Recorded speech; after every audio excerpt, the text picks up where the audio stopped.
দুই দলের ম্যাচ বরাবরই হাই স্কোরিং হয়, এরপরও থাকে না হাই ভোল্টেজ ম্যাচের তালিকায়।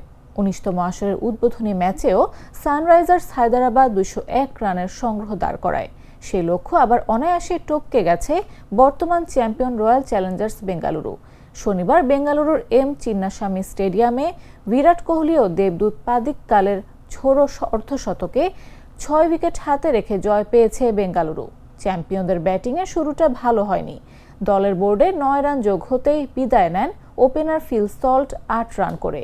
যদিও দ্রুত একটি উইকেট হারিয়ে কোনো চাপেই পড়েনি আরসিবি।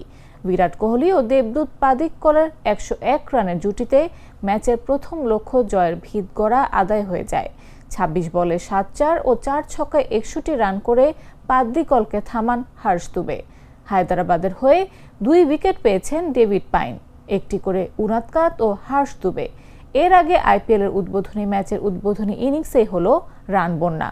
টস হেরে ব্যাট করতে নামা সানরাইজার্স হায়দরাবাদ ৯ উইকেট হারিয়ে স্কোরবোর্ডে সংগ্রহ করে ২০১ রান। ৩৮ বলে ৮০ রানের ঝোড়ো ইনিংস খেলেন অধিনায়ক ঈশান কিষান।